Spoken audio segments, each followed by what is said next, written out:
Assalamualaikum warahmatullahi wabarakatuh.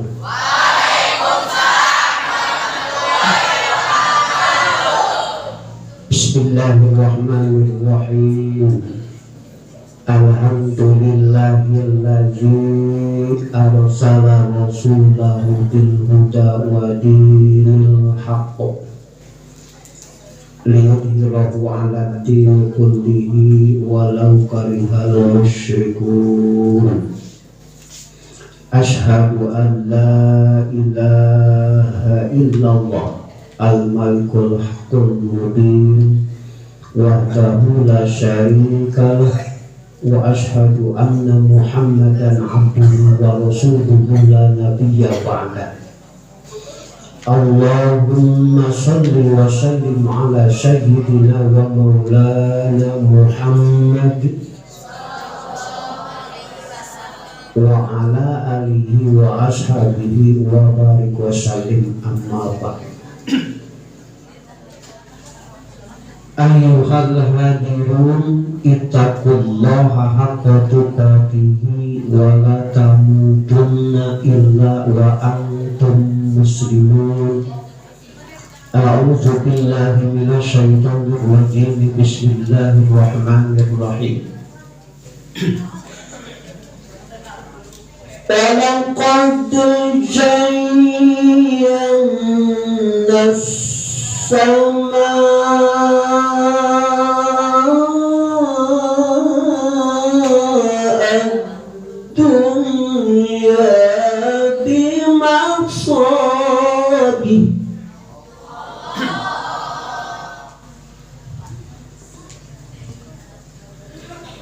wa ja'alna rujuman lisyayatini wa a'tadna lahum عذاب السعير.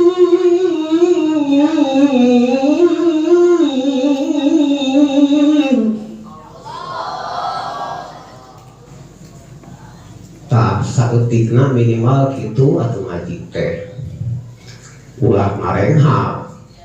Bismillahirrahmanirrahim.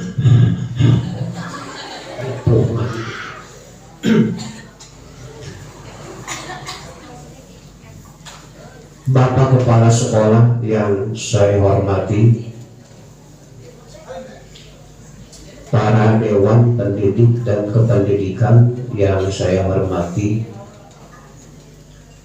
anak-anak sekalian yang Bapak cintai,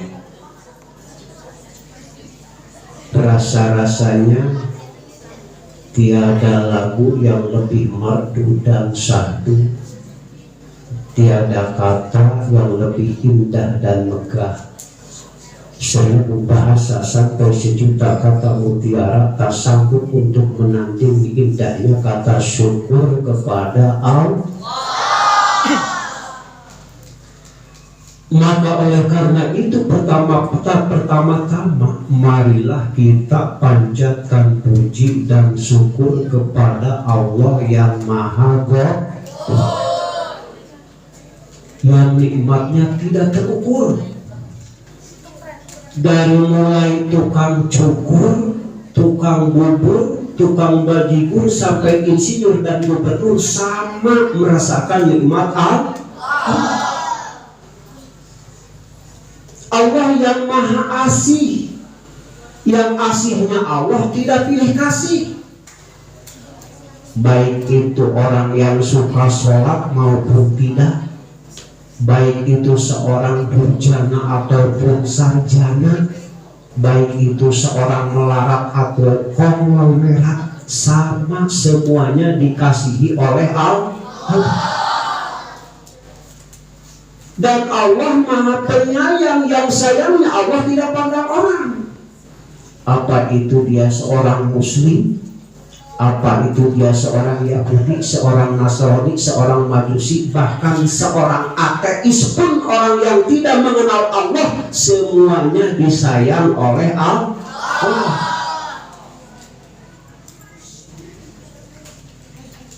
rahmat dan salam semoga kita curah limpahkan kepada Pramuka alam. Beliaulah yang telah menghancur leburkan debu-debu kekufuran. Beliaulah yang telah memberantas asap-asap kemunafikan. Dan beliaulah yang telah mengikis habis bintik-bintik kemusyrikan, yakni Habibana wa Rasulana Muhammad sallallahu alaihi wasallam. Kepada keluarganya, para sahabatnya, para tabiinnya, hingga kepada kita segenap umatnya yang selamanya tunduk dan patuh kepada jejak langkahnya. Amin ya rabbal alamin. Anak-anak yang Bapak cintai, sebetulnya ini belum ada slogan memperingati Maulid Nabi. Tenang slogan anak. Dan ia menerangkan bahwa keluarga besar MTS Maripari memperingati Maulid Nabi. Ari slogan anak-anak dalam artian bahwa dengan memperingati Maulid Nabi, mari kita tingkatkan keimanan dan ketakwaan kita kepada Allah Subhanahu wa Ta'ala. Maka oleh karena itu Bapak terinspirasi tadi dengan adanya upacara, baru Bapak terilham. Oh iya, sekarang itu hari santri. Makanya sedikit Bapak menyisihkan bahasan. Bapak sedikit menggores masalah santri. Apa itu santri? Naon santri teh? Kade santri teh ulah dihardikan susan soson ka istri. Lalaki anu susan soson ka istri mah eta lalaki hidung bal. Eta lalaki epes me. Eta lalaki lempeh yun. Lempeh yuni oge lalaki bodas celi. Tapi santri kita bisa mengambil dari bahasa Inggris.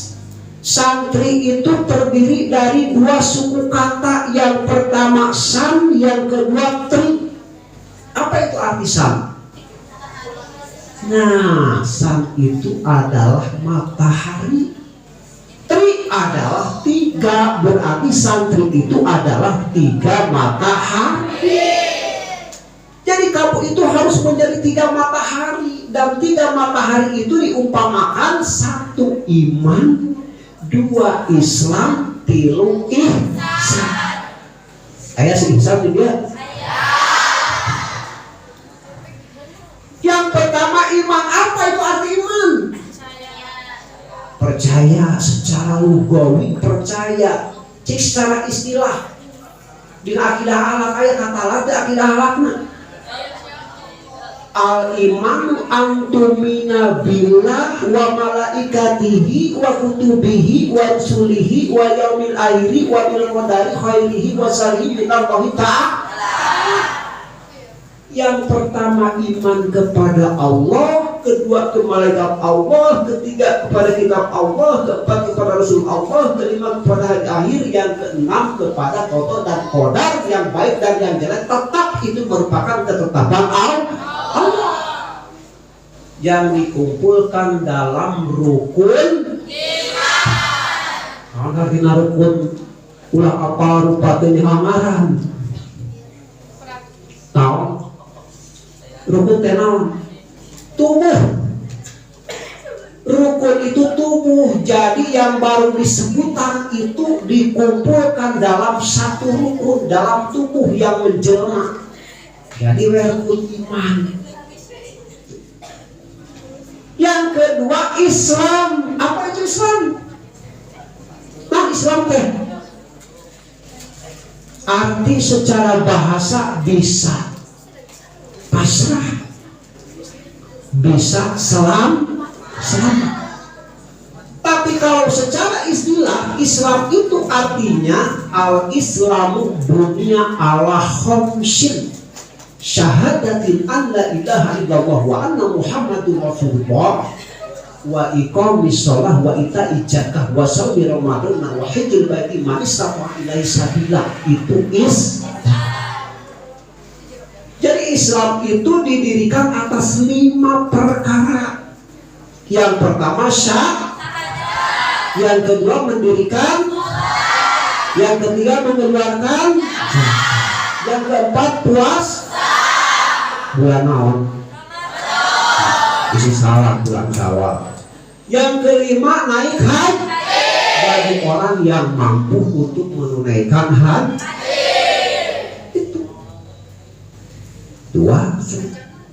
Yang ketiga, pada diri kamu sekalian itu harus tertanam tentang ihsan.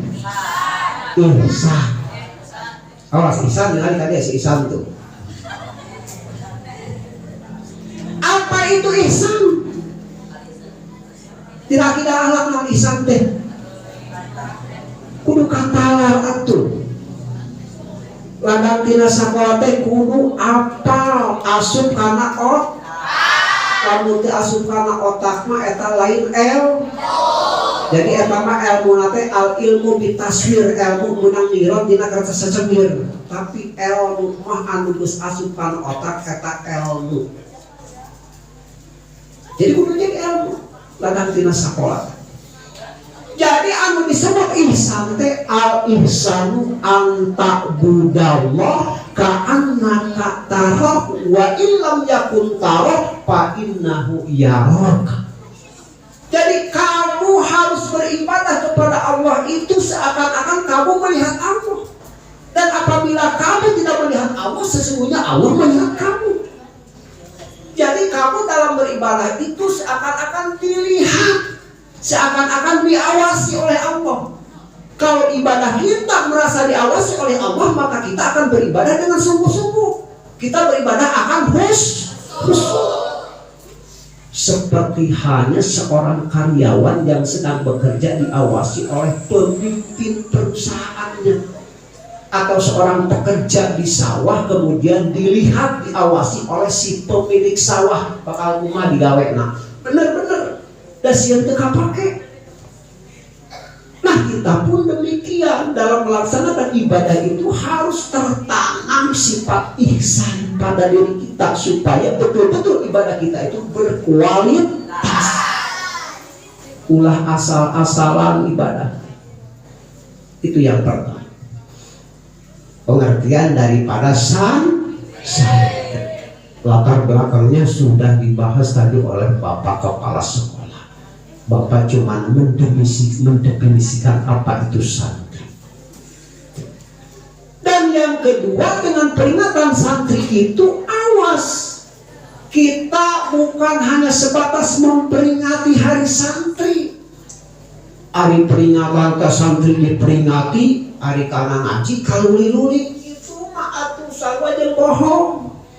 Jadi dengan memperingat santri itu betul-betul kita merasa terpanggil untuk menjadi santri yang betul-betul mendalami ilmu agama.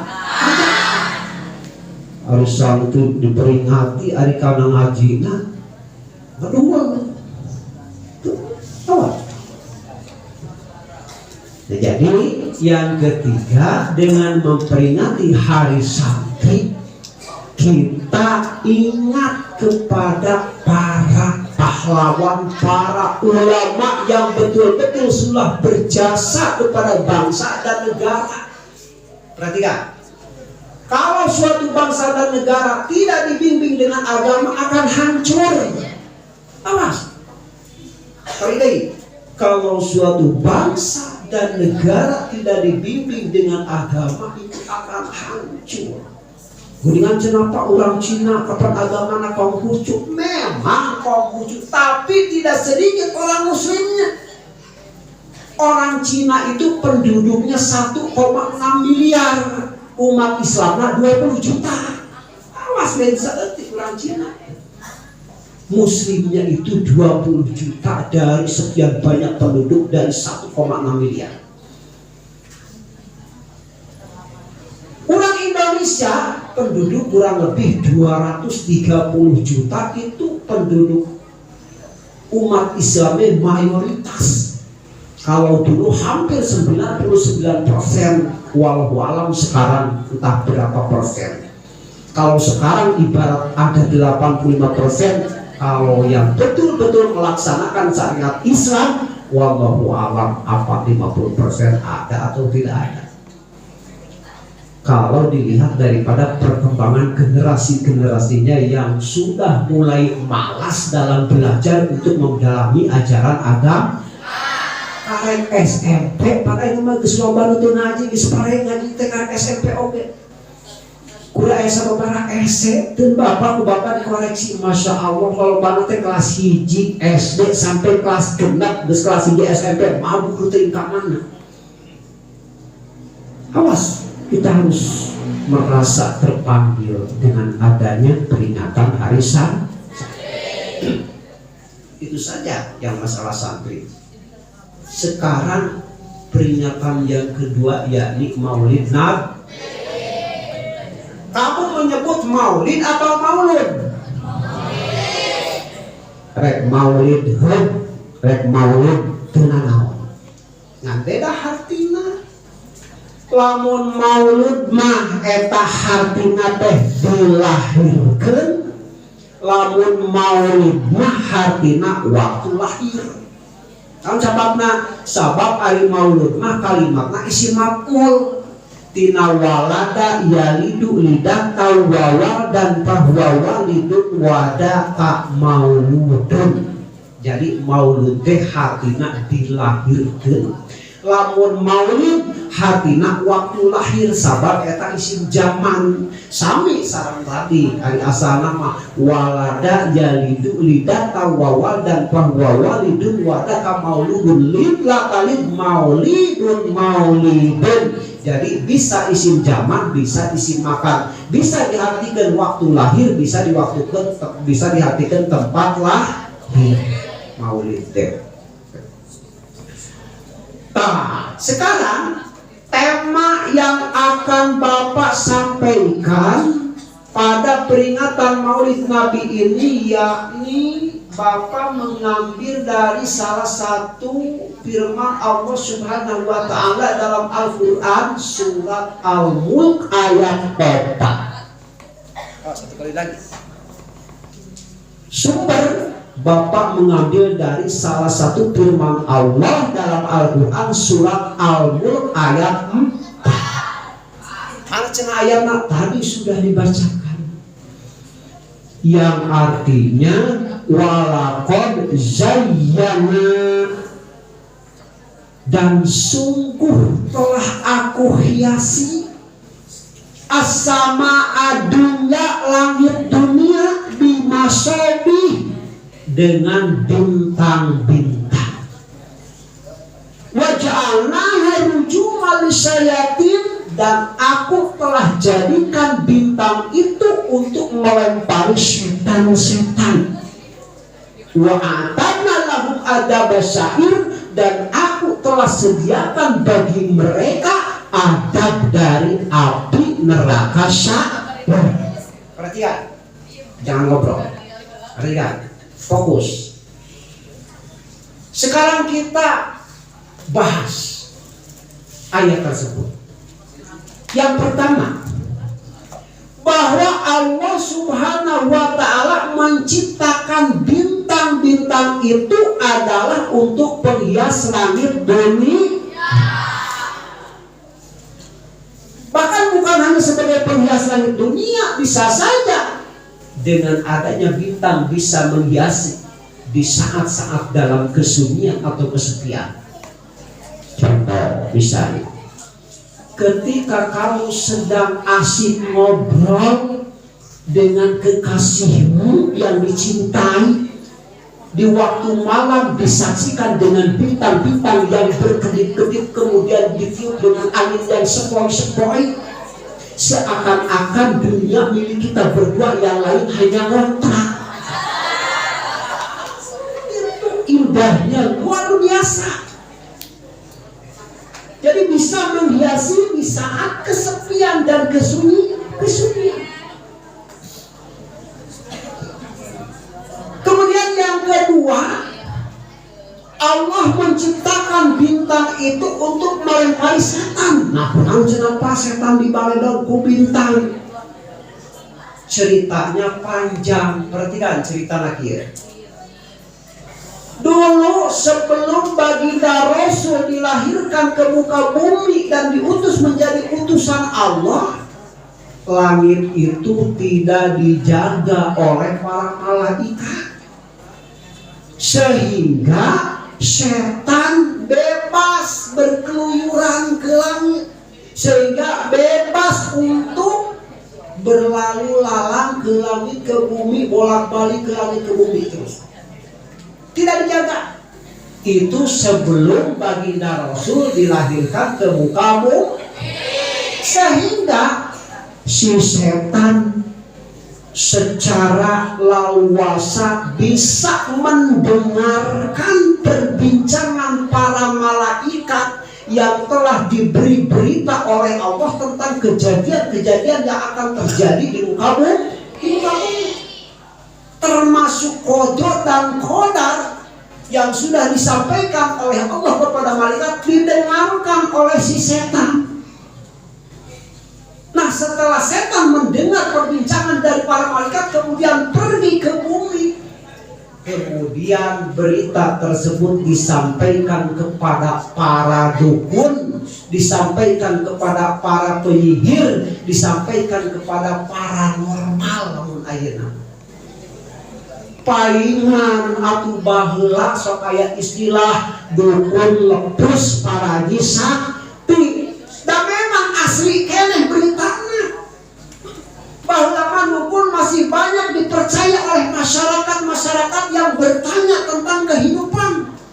Masyarakat banyak yang bertanya tentang kejadian-kejadian yang akan terjadi di muka bumi. Asli keneh kusabab naon bejana soheh. Tapi sekarang itu kebanyakan dukun teh sok aya istilah dukun lintuh penyakit matuh. Dukun lintuh penyakit usabab naon setana tidak bisa bebas untuk datang ke langit. Setiap ada setan yang datang ke langit langsung dilempari oleh para malaikat dengan bintang-bintang.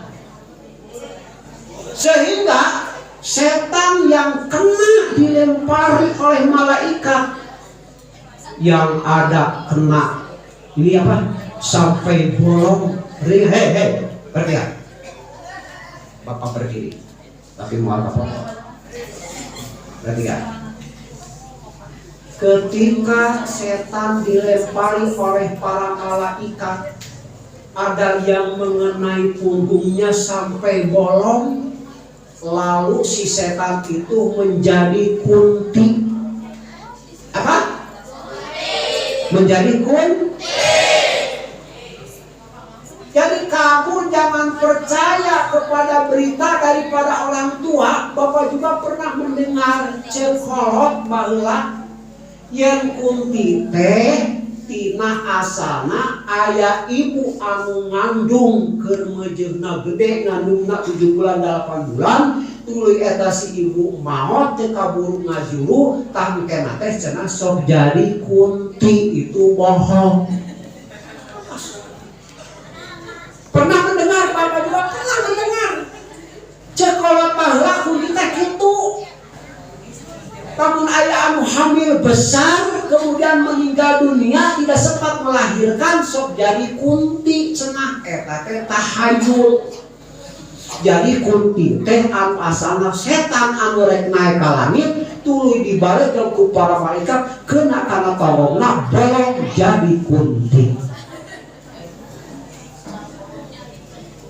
Ada juga yang kena tubuhnya sampai ka geheng, sampai ka curang cerong tutung, eta mah jadi jurig.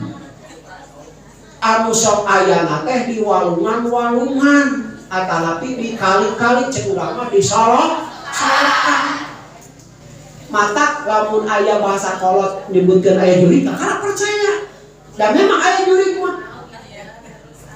Sok aya paribasa jurig anu nyiliwuri setan anu mindah rupa. Palingan tidak sedikit banyak orang yang korban di walungan. Anyar kene saha? Yang korban di kali siapa? Yang di luar negeri. Itu kan di kali. Banyak anak-anak sekolah yang dibawa renang oleh gurunya sampai ada yang mati tidak tertolong meninggal dunia. Banyak orang-orang yang apa? Memancing atau tinggal laut. Ku kecerik, tuluy kecerik nanyangkan di teleman asupan leumi terbalik deui. Sabab aya jurigan percaya itu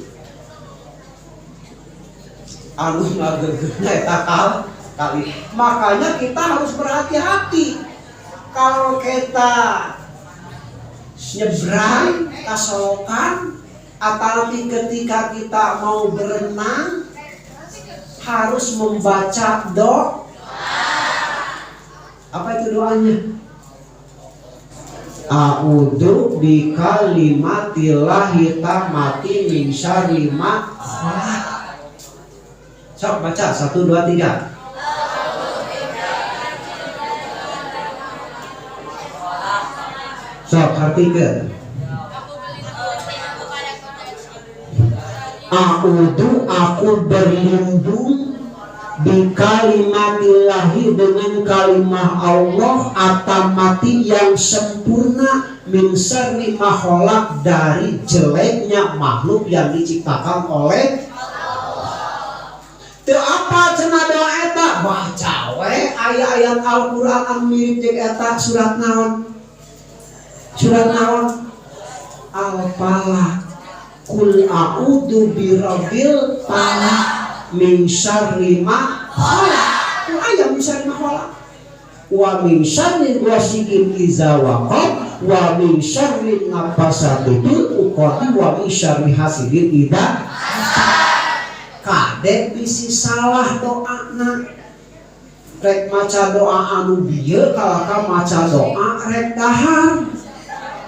Urang rek asup kana tempat anu hara-haraun, tempat anu dianggap angker, tuluy maca doa Allahumma barik lana bima rojaktana wa qina adzab. Kumaha cenapa? Tidak apa-apa. Nyari Muhammad dengan bahkan lebih menguntungkan kamu karena setan akan lari terbirit-birit dasieuna dihakam. Cek setan, aduh eta jelema maca doa dahar doa aing rek di dahar umpak setan. Tapi yang jelas itu harus sesuai doa. Itu diantaranya. Kemudian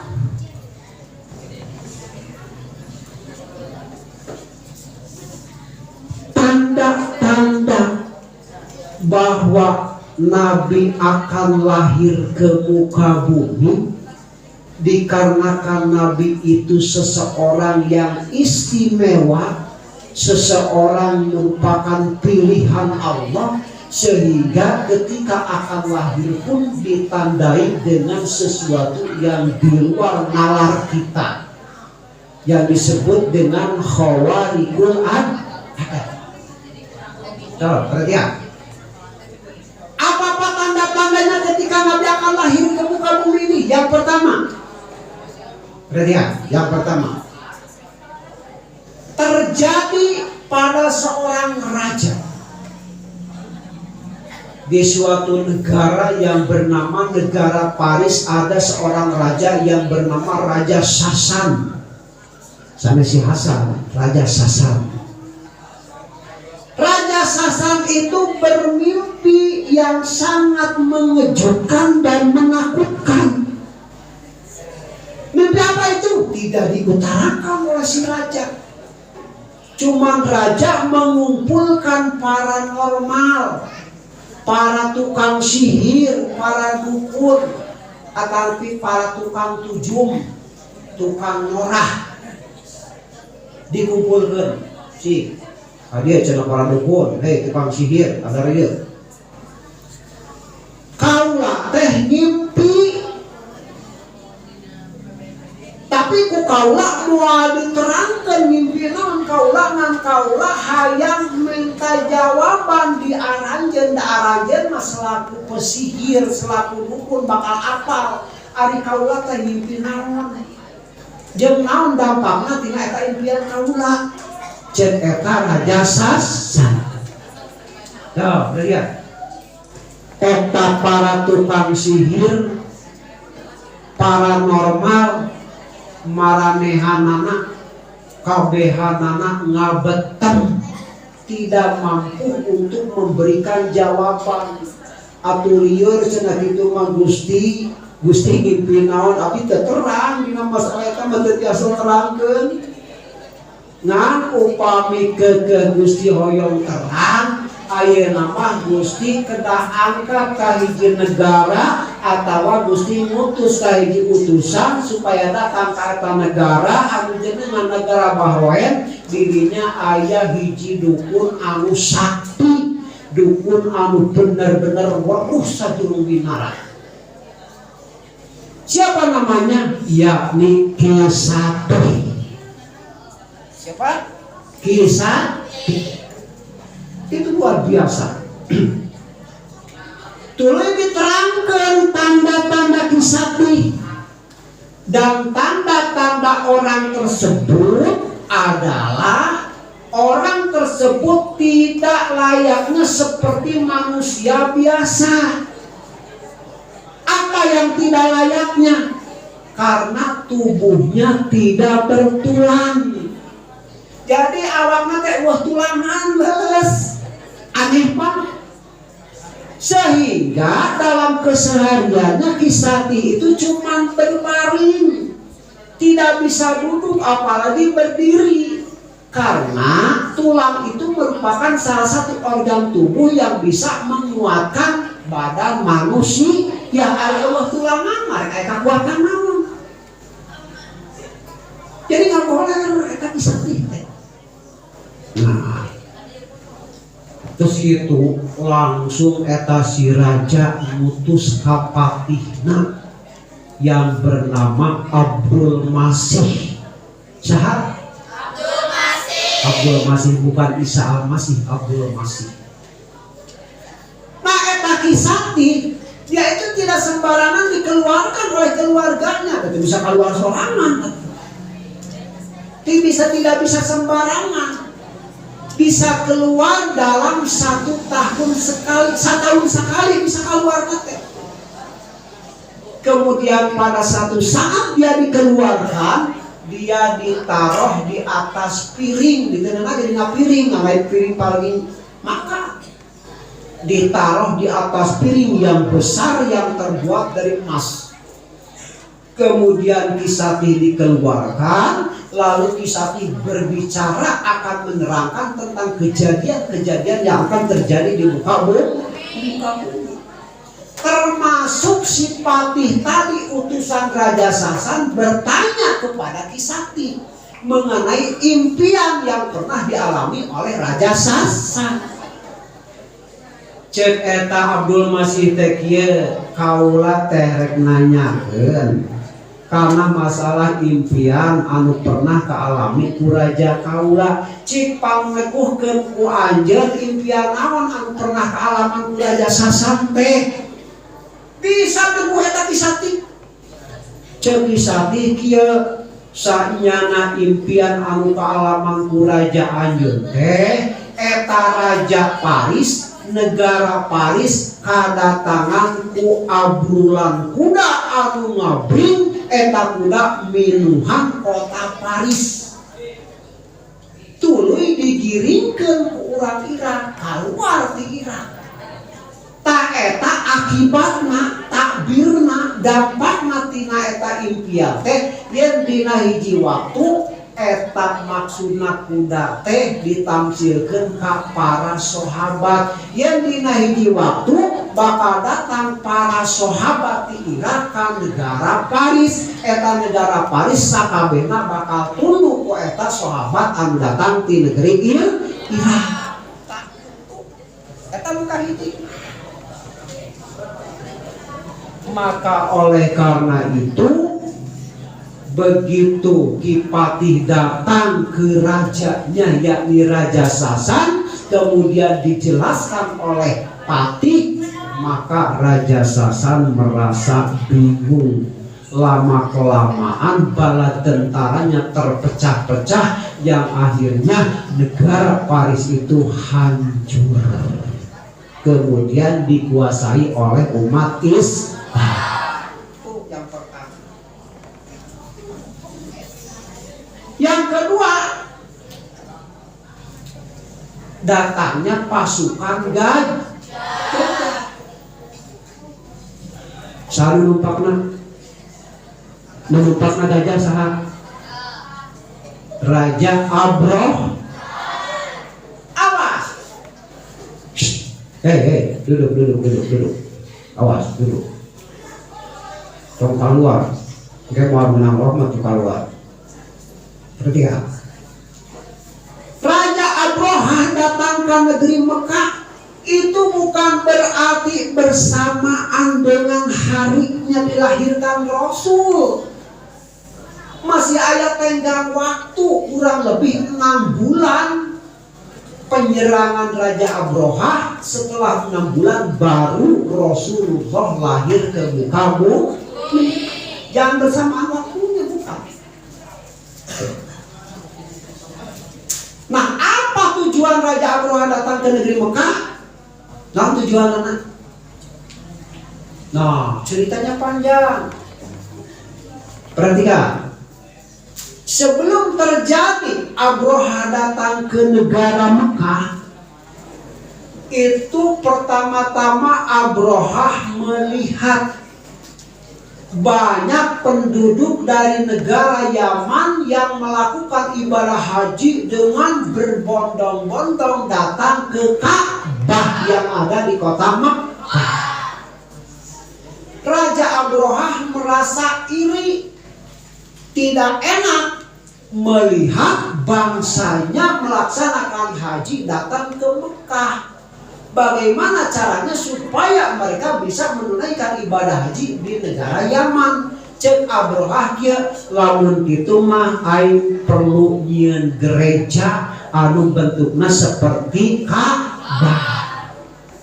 Tuluy eta Raja Abrohah ngabangun gereja anu bentukna persis seperti Ka'bah.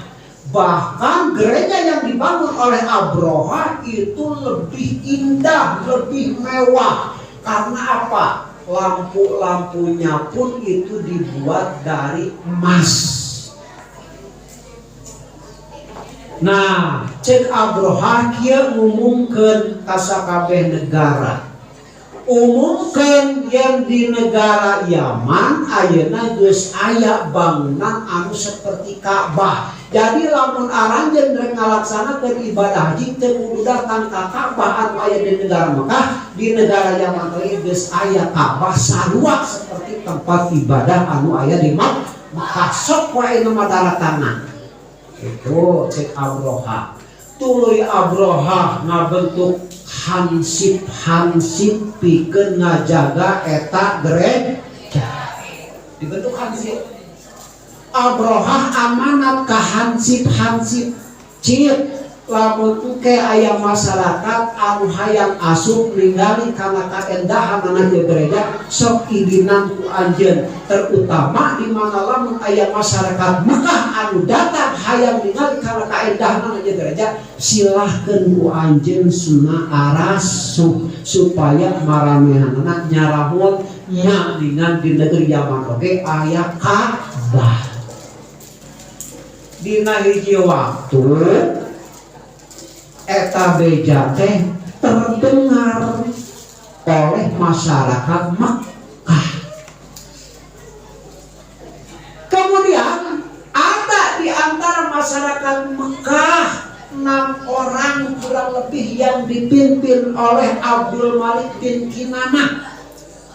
Mereka datang ke Yaman untuk membuktikan tentang gereja yang mirip Ka'bah. Awas, perhatikan. Nah, setelah itu begitu sampai di kota Yaman, mereka datang ke gereja yang mirip Ka'bah tersebut, lalu datang ke penjaganya. Kata penjaga, siapa kalian? Dari mana kalian? Cek eta Abdul Malik bin Kinanah, kaulah Abdul Malik bin Kinanah di negeri Mekah. Maksud jeung tujuan kaulah hayang ningali kana kaendahanana ieu gereja anu dibangun ku Raja Abroha.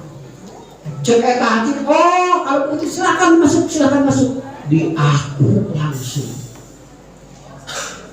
Setelah itu, setelah mereka melihat-lihat, betul memang gereja tersebut lebih indah keberadaannya kalau dibandingkan dengan Ka'bah, lebih mewah.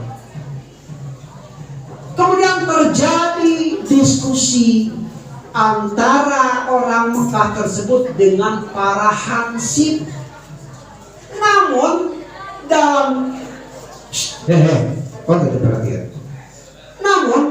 dalam diskusi tersebut yang akhirnya lama-kelamaan terjadi saling menjelek. Kata hansip, Ka'bah yang ada di Mekah itu tai kuku, tidak seberapa, masih baik, masih bagus gereja yang dibangun oleh Abroha. Kata orang Mekah tidak terima, dihina begitu saja. Mereka pun sama menghujat, yang akhirnya terjadi bentrok fisik, berkelahi sampai si hansip itu mati, semuanya dibunuh oleh orang Mekah. Setelah hansip itu mati semuanya, kemudian si gereja tersebut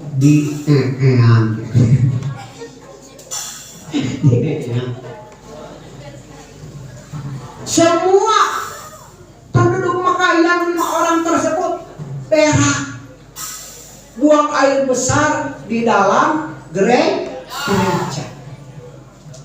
Nah, informasi itu sampai kepada Raja Abroha. Abroha murka, marah besar.